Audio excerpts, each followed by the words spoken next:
جی السلام علیکم ورحمۃ اللہ. آمین. اللہ تعالیٰ جو ہے وہ ہماری کوششوں کاوشوں کو منظور و مقبول فرمائے. تبلیغ کا کام یہ وہ کام ہے جو انبیاء کا کام تھا، اور اللہ سبحانہ و تعالیٰ نے ہمیں فرمایا اس امت کو، کنتم خیر امت اخرجت للناس، تم بہترین امت ہو، تمہیں لوگوں کے لیے نکالا گیا ہے. تامرون بالمعروف وتنہون عن المنکر، نیکی کا حکم کرتے ہو اور برائی سے منع کرتے ہو. تو خیر امہ کا اعزاز ایک بہت بڑا اعزاز ہے. جو کام انبیاء کی ڈیوٹی تھی علیہ السلام، دعوت و تبلیغ کا کام، وہی کام اللہ نے محمد الرسول اللہ صلی اللہ علیہ وسلم کی امت میں اس امت کے ذمے لگایا، اور بالخصوص علماء امت کے ذمے لگایا. اور عام شخص کے لیے پیارے نبی نے فرمایا بلغوا انی ولو آیا، ایک آیت بھی اگر جانتے ہو تو اس کو بھی آگے پہنچاؤ. تو جب یہ دعوت و تبلیغ کا کام انبیاء کا کام ہے تو اس کام میں مشکلات، مصائب تو آئیں گے ہی آئیں گے، گالیاں بھی سننے پڑیں گی. اللہ تعالی ہماری حفاظت فرمائے، ہماری جان کو بھی، عزت و ناموس کو بھی خطرات سے دوچار ہونا پڑے گا. بے شمار انبیاء کی سیرت ہمارے سامنے ہے. مثلا یہودیوں نے کئی پیغمبروں کو قتل کیا، شہید کیا، اور کئی انبیاء کی قتل کے درپے ہوئے لیکن اپنے منصوبوں میں ناکام ہو گئے. ایک پیغمبر کو یہودیوں نے شہید کیا کچھ اس طریقے پر کہ وہ پیغمبر یہودی قتل کرنے کے لیے پیچھا کرتے ہیں، بھاگتے ہیں. ایک درخت کی کھو کے اندر، کھوکھلا درخت، اس کے اندر جا کر وہ پیغمبر کھڑا ہو گیا. وہ درخت آپس میں مل گیا، وہ جو درخت میں بنی ہوئی کھو یا گیپ تھا. ایسا ہوا کہ پیغمبر کی چادر کا کچھ حصہ اور سوٹ کا، لباس کا کچھ حصہ وہ درخت سے باہر رہ گیا. یہودیوں نے دیکھنے پر معلوم کر لیا کہ یہاں پیغمبر چھپا ہے. آرا لیا اور اس پیغمبر کو بیچ میں سے چیر دیا اور وہ پیغمبر شہید ہوا. قصص الانبیاء مکتبہ دارالسلام. جناب حضرت عیسیٰ علیہ السلام کو قتل کرنے کے لیے یہود جاتے ہیں، مگر پھر یہ ہوا کہ اللہ نے ابن مریم علیہ السلام کو زندہ اوپر اٹھا لیا، سورہ المائدہ. اور جو عیسیٰ علیہ السلام کا حواری، حضرت عیسیٰ علیہ السلام کی ہم شکل بنایا گیا، یہودیوں نے اسے عیسیٰ علیہ السلام سمجھ کر سولی پہ چڑھا دیا. حضرت عیسیٰ نے اس بند مکان میں اپنے حواریوں سے کہا تھا، کون ہے جو میری شبیہ جس کو بنا دیا جائے اور میری جگہ وہ قتل کیا جائے، شہید کیا جائے. ایک کم عمر نوجوان جناب عیسیٰ علیہ السلام کے حواریوں میں سے کہتا ہے میں. حضرت عیسیٰ نے بار بار پوچھا، اسی نوجوان نے کہا کہ میں آپ کی جگہ قربان ہونے کو تیار ہوں. تو وہ شخص حضرت عیسیٰ علیہ السلام کی شبیہ بنا دیا گیا اور اسی مکان میں چھت کھلی اور جناب عیسیٰ علیہ السلام کو زندہ آسمان پہ اٹھا لیا گیا. ہمارے پیارے نبی جناب حضور نبی کریم صلی اللہ علیہ وسلم، یہودیوں نے خیبر میں آپ کو زہر دیا، آپ کو جان سے مارنے کی کوشش کی، مگر پیارے نبی علیہ السلام بچ گئے کہ جبریل نے آ کر بتا دیا، اور زہر لگی بکری کے اس گوشت کے اس حصے نے کہہ دیا کہ میں زہر لگا ہوا ہوں. آپ نے منہ میں لیا ہوا گوشت کا وہ لقمہ باہر ڈال دیا. آپ کے صحابی موقع پر اللہ کو پیارے ہوئے اور شہید ہو گئے. اسی طرح لبید بن عاصم یہودی نے، اس خبیث نے صرف 3 دینار کے عوض، کوئی لمبا چوڑا نہیں، صرف 3 دینار کے عوض لبید بن عاصم یہودی نے جناب محمد الرسول اللہ صلی اللہ علیہ وسلم پر جادو کیا، اور اس کا ارادہ یہ تھا کہ اس جادو کے ذریعے سے نبی علیہ السلام کو نعوذ باللہ وہ شہید کر ڈالے. اسی طرح دعوت و تبلیغ کی ہی وجہ سے پیارے نبی علیہ السلام کے کردار پر حملہ کر دیا گیا. کچھ اس صورتحال میں کہ آپ صلی اللہ علیہ وسلم کی زوجہ محترمہ سیدہ عائشہ صدیقہ طیبہ طاہرہ رضی اللہ تعالی عنہا کے اوپر تہمتیں لگائی گئیں۔ کون سی تہمت لگائی گئی؟ زنا کی تہمت۔ پیغمبر کی زوجہ، پیغمبر کی بیوی پر زنا کی تہمت لگائی گئی۔ کیوں؟ پیارے نبی علیہ السلام کے کردار کو مجروح کرنے کے لیے کہ یہ ایسا شخص ہے کہ نعوذ باللہ اس کی خود گھر والی جو ہے وہ لوز کردار کی ہے اور نعوذ باللہ برے کردار یا گندے کردار کی عورت ہے، لیکن دشمن نے آپ کے کردار کو مجروح کرنا چاہا، مگر اللہ تعالیٰ نے آپ کے کردار کو اور آپ کی شان کو اور بلند کر دیا۔ جیسے فرمایا نا وَرَفَعْنَا لَكَ ذِكْرَكَ، سید عائشہ پر تہمت لگی۔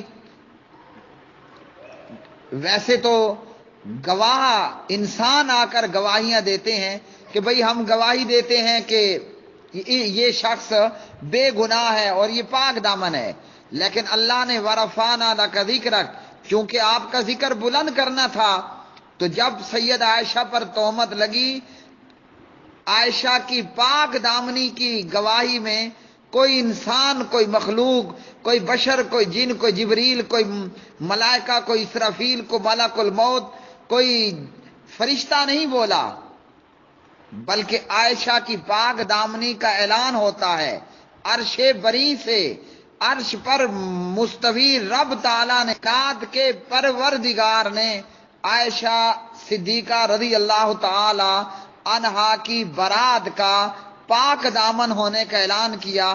ان الذین جاؤوا بالافک عصبۃ منکم، سورۃ النور پارہ نمبر 18 کی آیات بنا نازل کر کے۔ تو یہ کیا دعوت و تبلیغ ہی کی وجہ سے نبی علیہ السلام کے کردار کو نشانہ بنایا گیا، اور اسی دعوت و تبلیغ کی وجہ سے احد کے میدان میں نبی علیہ السلام کے دندان مبارک شہید کیے گئے۔ اسی طرح نبی علیہ السلام کو زخمی کیا گیا اور آپ کے دانت توڑ دیے گئے، شہید کر دیے گئے، آپ کے چہرے کو لہو لہان کر دیا گیا، زخمی کر دیا گیا، اور یہاں تک کہ افواہ پھیل گئی کہ نبی علیہ السلام جناب محمد بن عبداللہ محمد الرسول اللہ صلی اللہ علیہ وسلم کو احد کے میدان میں شہید کر دیا گیا ہے۔ اسی طرح پیارے نبی علیہ السلام کی بیٹیوں کو، اللہ اکبر، تو بیٹیوں کے باپ جانتے ہیں کہ بیٹیوں کا طلاق ہو جانا کس قدر بڑا دکھ، درد اور المیے کا باعث بنتا ہے۔ تو دعوت و تبلیغ ہی کی وجہ سے ابو لہب نے اپنے دونوں بیٹوں سے کہا کہ محمد الرسول اللہ صلی اللہ علیہ وسلم اپنے چچا کی بیٹیوں کو جو تمہارے نکاح میں ہیں، آپ صلی اللہ علیہ وسلم کی بیٹیاں انہیں طلاق دے دو۔ یہ کیوں ہوا؟ صرف تامرون بالمعروف وتنہون عن المنکر کی وجہ سے۔ اور اسی طرح اور زیادہ دکھ، درد اور زیادہ دکھ اور تکالیف ہمارے پیارے نبی جناب حضور نبی کریم صلی اللہ علیہ وسلم پر آئیں۔ تو جب بھی کوئی شخص دعوت و تبلیغ کے کام پہ چلے گا، جہاد کے میدان میں بندے کا وجود زخمی ہوتا ہے، بندے کی گردن کٹتی ہے، اور دعوت و تبلیغ کا کام ایک ایسا کام ہے کہ اس کام کے اندر بظاہراً ویسے جان سے بھی بندہ جاتا ہے، جیسے علامہ احسان علیہ ظہیر شہید رحمۃ اللہ علیہ، جیسے علامہ حبیب الرحمان جزانی شہید رحمۃ اللہ علیہ، انہیں دعوت و تبلیغ کی وجہ سے تامرون بالمعروف وتنہون عن المنکر کا فریضہ سر انجام دینے کی وجہ سے گلدستوں میں اور گلدان میں اور پھول دان میں بم بارود رکھ کر دھماکے سے اڑا دیا گیا۔ وہ جان سے گئے اور اللہ کو پیارے ہوئے اور اللہ کی راہ میں شہادت کا رتبہ پا گئے انشاءاللہ۔ تو عام طور پر میدان جہاد میں بندے کا وجود کٹتا ہے، اور دعوت و تبلیغ کے کام میں عام طور پر بندے کے دل پہ اور بندے کے کردار کو زخمی کیا جاتا ہے۔ ہر ایک اپنی اوقات کے مطابق، جس کی اوقات گالیاں دینے کی ہے وہ دل کھول کے گالیاں دیتا ہے، اور جس کی اوقات جناب دھمکیاں دینے کی ہے وہ دھمکیوں پہ اترتا ہے، جس کی اوقات اور جس کو اتنی طاقت ہے کہ وہ ہماری جان کے درپے ہو جائے تو وہ جان کے درپے ہو جاتا ہے۔ مثلا جناب علامہ حبیب الرحمان یزدانی شہید رحمۃ اللہ علیہ، اللہ تعالیٰ ان کی قبر کو جنت کا باغ بنائے۔ انہوں نے اپنی زندگی میں بچپن میں تھا، نابالغی کی عمر میں، کہ جب جناب علامہ حبیب الرحمان یزدانی شہید رحمۃ اللہ علیہ کو سنتا تھا، انہوں نے شرک و بدعات کا رد کیا، توحید و سنت کا پرچار کیا، اور اس نتیجے کے اندر غالباً شیخ پورہ، فروخ آباد یا پنجاب کے کسی علاقے میں لاری اڈے پر ایک ظالم مشرک نے حبیب الرحمان کو خنجر پہ خنجر مارے، اور علامہ حبیب الرحمان کئی ماہ تک ہسپتال رہے۔ اللہ نے بچا لیا، صحت عطا کی، لیکن ڈاکٹر نے کہا کہ اب آپ نے اتنا عرصہ پرہیز کرنا ہے۔ حبیب الرحمان ہسپتال سے ڈسچارج ہو کر سیدھا جمعے کا دن ہوتا ہے، اپنے ممبر پہ آ کے کھڑے ہو کر پھر حبیب الرحمان کی زبان توحید و سنت کے ترانے گاتی ہے اور شرک و بدعات کا رد کرتی ہے۔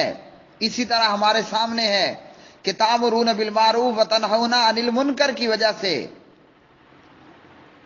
جناب امام ابن تیمیہ رحمۃ اللہ علیہ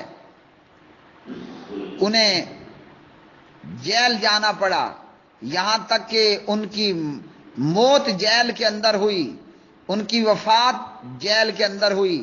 اور اسی طرح تاریخ یہ بتاتی ہے کہ امام ابو حنیفہ رحمۃ اللہ علیہ انہیں جیل جانا پڑا، اور امام مالک بن انس رحمۃ اللہ علیہ ان کا بازو توڑ دیا گیا، اور اسی طرح امام احمد ابن حنبل رحمۃ اللہ علیہ ان کے ساتھ ظلم و بربریت کا معاملہ کیا گیا۔ کیوں؟ تأمرون بالمعروف وتنہون عن المنکر۔ ایک ماسکر میں لکھے ہوئے یہ اشعار دیکھے تھے کہ جسے جان ہو پیاری وہ یہیں سے گھر کو واپس لوٹ جائے، یہ راستہ پھولوں کی سیج نہیں ہے، یہ کانٹوں سے بھرا ہوا پرخار راستہ ہے۔ تو تأمرون بالمعروف وتنہون عن المنکر یہ ایک ایسا کام ہے کہ جہاں ان کام کرنے والے لوگوں کے لیے اللہ اکبر اللہ اکبر، دریاؤں میں سمندروں میں مچھلیاں دعا کرتی ہیں۔ علماء دین، علماء کتاب و سنت کے لیے اور عمل بالمعروف نہی عن المنکر کا کام کرنے والے، دین سیکھنے والے، قال اللہ قال رسول کی تعلیم حاصل کرنے والے، اس تعلیم کا پرچار کرنے والے لوگوں کے لیے جہاں سمندروں میں، دریاؤں میں، پانیوں میں موجود مچھلیاں دعا کرتی ہیں، جہاں ان کے لیے ملائکہ اپنے پر بچھاتے ہیں، وہاں تصویر کا دوسرا رخ یہ بھی ہے کہ انہیں ابو حنیفہ کی طرح جیل جانا پڑتا ہے، انہیں مالک ابن انس کی طرح اپنے بازو توڑوانے پڑتے ہیں، اور انہیں ائمہ دین کی طرح جو ہے وہ کوڑے کھا کھا کے اپنی کمر، اپنی پیٹھ کو، اپنی کمر اور پیٹھ پر سے اپنا گوشت اتروانا پڑتا ہے، اور ابن تیمیہ کی طرح جیل جانا پڑتا ہے، اور شاہ اسماعیل شہید رحمۃ اللہ علیہ کی طرح ہزاروں گالیاں کھانی پڑتی ہیں۔ علامہ صاحب کا کیا جرم تھا کہ انہوں نے تقویت الایمان لکھی، آج سالوں گزر گئے، اور شاہ اسماعیل شہید کی لکھی ہوئی اس تقویت الایمان نامی کتاب سے ہزاروں مشرکوں کو ہدایت کی راہ ملی، اور آج لاکھوں ایسے بھی موجود ہیں اہل شرک قبر چٹ ٹولہ جو آج بھی شاہ اسماعیل شہید رحمۃ اللہ علیہ کو گالیاں دیتا ہے، آج بھی انہیں گستاخ بتاتا ہے۔ کیوں؟ امر بالمعروف و نہی عن المنکر کی وجہ سے۔ شاہ اسماعیل شہید نے توحید و سنت کا پرچار کیا، شاہ اسماعیل شہید رحمۃ اللہ علیہ نے جو ہے وہ شرک و بدعات کا رد کیا تقویت الایمان لکھ کر، اور پیارے نبی کی سنت کو عام کیا کتاب و سنت کی خدمات سر انجام دے کر۔ آج ہزاروں لوگ انہیں گالیاں دیتے ہیں، انہیں گستاخ بتاتے ہیں، شاید کے بعض کافر ہونے کا فتویٰ بھی لگاتے ہیں۔ تو یہ سارا کچھ کیوں؟ امر بالمعروف اور نہی عن المنکر کی وجہ سے۔ تو اس لیے یہ راستہ کانٹوں بھرا راستہ ہے، اور یہ مشکل راستہ ہے۔ اس راستے کے اندر تصویر کا رخ ایک تو یہ ہے کہ ہمارے لیے جانور تک دعائیں کرتے ہیں، اور دوسرا رخ یہ ہے کہ اس راستے پہ دوپٹے اتارے جاتے ہیں، چادریں اتاری جاتی ہیں، کپڑے اتار دیے جاتے ہیں، اپنے پرائے، بیگانے تو بیگانے، اپنے بھی جو ہے وہ راہ میں رکاوٹ بنتے ہیں۔ اس لیے علامہ احسان علیہ ظہیر شہید رحمۃ اللہ علیہ نے کہا، اپنے بھی خفا مجھ سے، بیگانے بھی خفا مجھ سے، حق کو حق کہنے کی وجہ سے، باطل کو باطل کہنے کی وجہ سے، توحید و سنت کا پرچار کرنے کی وجہ سے، شرک و بدعات کا رد کرنے کی وجہ سے۔ علامہ شہید کہتے ہیں اپنے بھی خفا مجھ سے، بیگانے بھی خفا مجھ سے۔ کس بات پہ خفا؟ کہ میں نے زہر کو زہر کہا، میں نے زہر کو تریاک نہیں کہا۔ تو لیکن یہ کہ اللہ تعالیٰ سبحان اللہ درجات کیا دیتا ہے۔ علامہ احسان علیہ ظہیر شہید رحمۃ اللہ علیہ، ان پہ اٹیک ہوتا ہے 5 چمبرلین روڈ یا لاہور کے علاقے میں، لیکن علامہ صاحب کو اللہ سبحانہ و تعالی جو ہے وہ قبر کے لیے، رب تعالی علامہ شہید کو جگہ کہاں دیتا ہے؟ بقیع قبرستان مدینۃ المنورہ میں۔ اور سبحان اللہ، مدینہ طیبہ کی موت، مدینہ طیبہ میں مرنا، اللہ اکبر، مدینے میں موت کا آنا۔ پیارے نبی نے کیا فرمایا؟ فرمایا جو تم میں سے مدینے میں مر سکتا ہے اس کو چاہیے کہ وہ کوشش کرے مدینے میں مرے، مطلب کہ وہ اپنی زندگی مدینے میں گزارے، اپنی آخری لمحات مدینے میں گزارے، کہ اس کی موت مدینے میں آئے۔ اچھا جی، اب میں مدینے میں مر گیا تو کیا مجھے ملے گا؟ حضور نبی کریم صلی اللہ علیہ وسلم نے فرمایا جو مدینے میں مرے گا میں اس کی شفاعت کروں گا، او کما قال علیہ الصلوۃ والسلام، سلسلہ صحیحہ وغیرہ۔ علامہ احسان علیہ شہید زخمی ہوتے ہیں، بم دھماکے کا شکار ہو رہے ہیں لاہور پاکستان میں، لیکن علامہ کو اللہ تعالیٰ قبر کہاں دے رہا ہے؟ بقیع قبرستان میں۔ کون سا بقیع قبرستان؟ سبحان اللہ، جہاں حضرت عثمان دفن ہے، سبحان اللہ، جہاں نبی کے اہل بیت علیہ السلام دفن ہے، جناب جہاں اما صدیقہ عائشہ رضی اللہ تعالی عنہ دفن ہے۔ اور یاد رکھیے یہ بشارت مومنوں اور موحدوں کے لیے ہے، مشرک بھلے بیت اللہ کی چھت پہ مر جائے اس کے لیے کوئی بشارت، اس کے لیے کوئی کریڈٹ، اس کے لیے کوئی پیکج نہیں ہے۔ تو اس راستے کے اندر جتنی گالیاں پڑتی ہیں، لوگ دنیا کے لیے بھی تو گالیاں کھاتے ہیں نا، لوگ دنیا کے لیے بھی تو قتل ہو جاتے ہیں، لوگ دنیا کے لیے بھی تو جیل چلے جاتے ہیں۔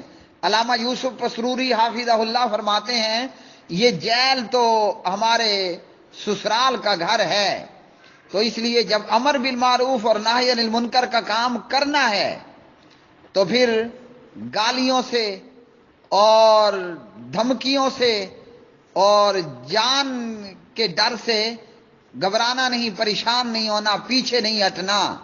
کیوں کہ اس کام کے اندر اللہ نے جو فضیلت رکھی ہے کہ کنتم خیر امت اخرجت للناس تامرون بالمعروف وتنہون عن المنکر، تم بہترین امت ہو۔ کیوں بہترین امت؟ کہ ہمارا کام ہے امر بالمعروف نہی عن المنکر۔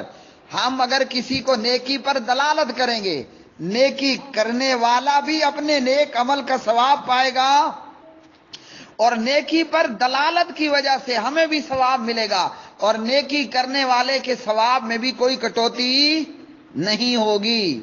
تو ہمارے ایک ایک بول پر، ہمارے ایک ایک لفظ پر، من جاء بالحسنۃ فلہ عشر امثالھا، ہمیں ایک نیکی پر اللہ تعالیٰ 10 نیکیاں دے گا، اور مزید اپنی جناب میں سے ہمارے لیے مزید زیادہ کرے گا۔ رب تعالیٰ سے دعا ہے کہ اللہ تعالیٰ ہمیں توحید و سنت کا کام کرنے، توحید و سنت کا پرچار کرنے کی توفیق دے، شرک و بدعات کا رد کرنے کی رب تعالیٰ ہمیں توفیق دے۔ اس راہ میں جو مشکلات آئیں، جو مصیبتیں آئیں، جو کانٹے چبھیں، اللہ ان کو ہنسی خوشی سے علامہ شہید اور علماء امت کی طرح اور علماء کتاب و سنت کی طرح، امام ابو حنیفہ کی طرح، امام مالک کی طرح، امام احمد ابن حنبل کی طرح، امام بخاری کی طرح رحمت اللہ علیہ، ان کانٹوں کو کانٹے نہیں بلکہ پھولوں کی سیج سمجھ کر اپنے گلے میں ڈالنے کی توفیق عطا فرمائے۔ وآخر دعوانا ان الحمدللہ رب العالمین۔